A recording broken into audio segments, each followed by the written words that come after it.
What if I told you that Formula One's most dominant team in 2026 could be on the verge of a scandal that would change the entire championship? Just before the Japanese Grand Prix, Mercedes not only arrives as the fastest car of the year, it arrives under suspicion. A formal FIA investigation has been opened, and the focus is on a detail that almost no one had noticed: the time it takes for his front wing to close. A detail that might seem insignificant, but could actually hide an illegal advantage capable of completely altering the balance of the grid. Because here we are not talking about a simple technical doubt. We are talking about a possible aerodynamic hidden mode that, if confirmed, would put in check not only Mercedes' victories, but the legitimacy of all its performance at this start of the season. The big question is, error or engineering at the limit of the regulations? Stay, because what the FIA is discovering about the W17 could be much more serious than you imagine, and Ferrari has already lit the fuse. Formula One arrived at Suzuka with a very clear narrative. Mercedes had taken a definitive step forward. After the first races, the W17 was not only competitive, but directly the reference on the grid, a car capable of performing in different circuits, conditions and scenarios, something that very few teams had achieved at the start of the season. But in a matter of hours, that image of absolute dominance began to crack, and it did so due to a technical detail that, until very recently, had gone completely unnoticed. It all starts with something very characteristic of modern Formula One: extreme analysis. Onboard cameras, slow-motion replays, comparisons between teams, and that is where some analysts begin to detect strange behavior in the front wing of the Mercedes. It wasn't obvious at first glance, it wasn't something that jumped out immediately, but when you look closely, when you compare different curves, different braking, a pattern appears. The W17 spoiler does not behave the same in all situations. In slow corners, everything seems normal, the system acts fast, precise, within expectations. But during long braking, especially on circuits like Shanghai, where there are high-speed areas that end in strong decelerations, the behavior changes. The closure of the spoiler is not immediate, it takes longer. And not by a few insignificant thousandths, but to the point of doubling the time allowed by the regulations, reaching approximately 800 milliseconds compared to the 400 milliseconds limit established by the FIA. This fact alone already sets off all the alarms. Because in the 2026 regulations, that time is not a recommendation, it is a red line. The regulations not only define what the wing can do, but also how and in how long it must do it, precisely to prevent teams from playing with that margin and turning it into an additional performance tool. That is, you can't use the transition as an advantage, and this is exactly where suspicion begins. But the most worrying thing is not just the time, it is the way in which it happens. The analysts agree on something key: the movement of the aileron seems divided into two phases.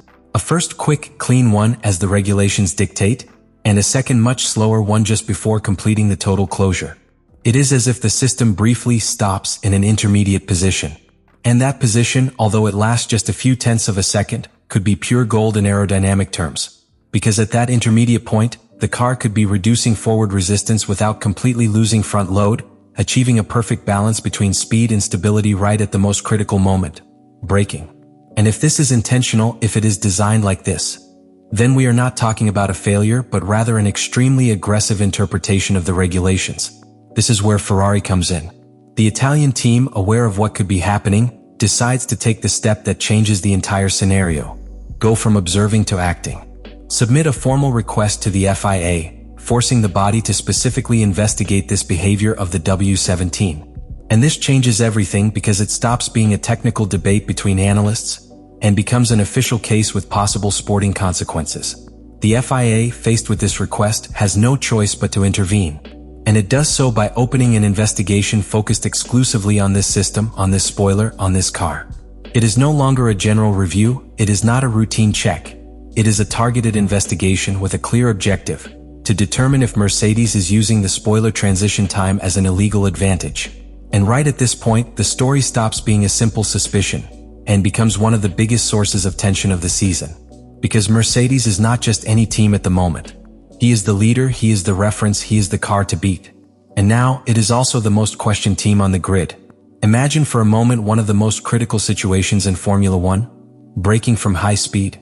The car reaches the limit, the driver hits the brake, the weight shifts to the front axle, and at that moment every thousandth, every downforce and every point of drag make the difference between maintaining control or losing time.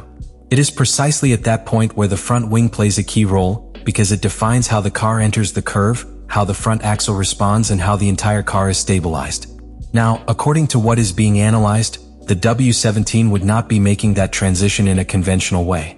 While other cars quickly change from a low resistance setting to a high load setting within the regulatory 400 milliseconds, the Mercedes seems to stay halfway for longer than allowed. And that middle point is no coincidence. It could be exactly where the car gets the perfect balance. During those approximately 800 milliseconds detected during certain braking, the car would not be completely aerodynamically loaded, but neither would it be completely unloaded. This means that it reduces drag just when it matters most in the initial phase of braking, allowing a higher top speed to be maintained for a few extra tenths, but without completely losing the stability necessary to enter a curve. And here comes the really important thing. This effect not only improves part of the performance, it connects several phases of driving into a single advantage, because by braking faster, the rider can slightly delay the braking point. At the same time, by maintaining a certain load on the front axle, the car remains stable. And when the spoiler finally completes its total closure, the car is already in the ideal phase to turn with maximum grip. That is, it is not an isolated improvement. It is a chain of perfectly linked benefits. Furthermore, this behavior could also have implications for the balance of the car. By maintaining a less loaded front configuration for longer, the center of pressure moves slightly rearward, giving more prominence to the rear axle in the initial phase of braking. This can help prevent stalling, improve rear traction, and give the rider a feeling of greater control in extreme situations. And all of this happens in such a small window of time that it is practically invisible to the human eye in real time. That is why this case is so complex for the FIA. We are not talking about an obviously illegal part, nor a clearly prohibited mechanical solution. We are talking about how a system behaves within a fraction of a second, about how a norm that not only defines positions, but also times and transitions, is interpreted. Detecting this requires detailed analysis, comparisons, indirect telemetry, and even then, proving intentionality is another level entirely. This is where Mercedes plays its best card.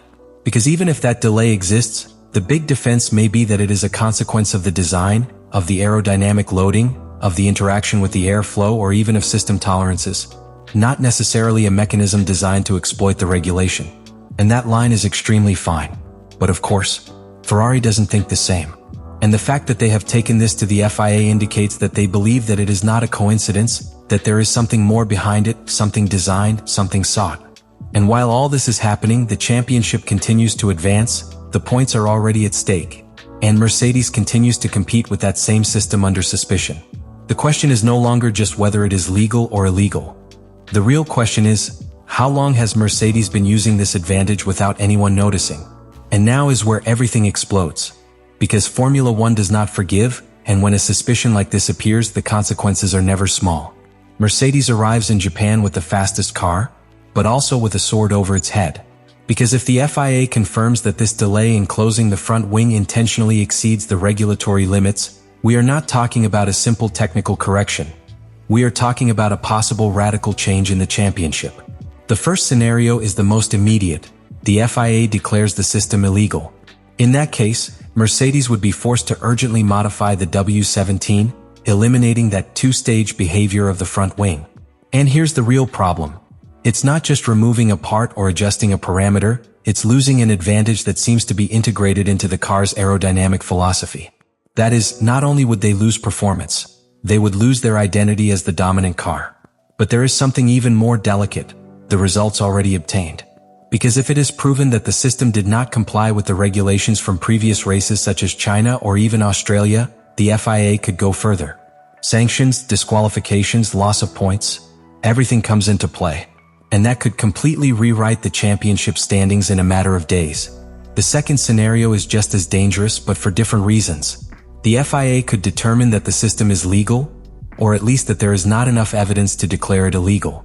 And in that case, the blow would not be for Mercedes, it would be for the entire grid. Because if that happens, all the teams will understand one thing. Mercedes has found an interpretation of the regulations that the others did not see. And then another war begins, a technical war. Ferrari, Red Bull, McLaren, they will all begin to work against the clock to replicate or counteract this concept. What is controversial today may become standard tomorrow. And that brings us to the third scenario, the most tense of all, the gray area. Let the FIA not prohibit it directly, but issue a technical directive to limit this behavior starting in Japan or in the following races. This has happened before in Formula One. Solutions that were not clearly illegal, but that the body decides to cut off before they spread. In that case, Mercedes would not be penalized for the past, but it would lose that advantage for the future. And the championship suddenly would be equal. But there is something even more important than all this, the psychological impact. Because now everyone looks at Mercedes in a different way. It's no longer just the fastest team, it's the team under suspicion. Every lap, every improvement, every result will be questioned. And that, in a sport where trust is everything, can weigh more than it seems. Meanwhile, Ferrari has already made its move. It has lit the fuse of a battle that is not only on the track, but in the offices, in the regulations, and in the limits of engineering. And the FIA now has the responsibility to make a decision that can define the course of the entire season. So we get to the key point. Mercedes dominates, but could be about to fall. The FIA investigates, but has not yet decided. And the Japanese Grand Prix could be the moment where everything changes. Mercedes, for its part, is not detained. While all the attention is focused on its front wing, the team continues working, continues evolving the car, and, above all, continues competing. Because until there is an official resolution, the W17 remains legal to run. And that means that every lap they take, every point they score, they could be building an advantage that is then impossible for their rivals to recover. This creates enormous tension within the paddock. Ferrari has already made a move, but it is not the only team watching.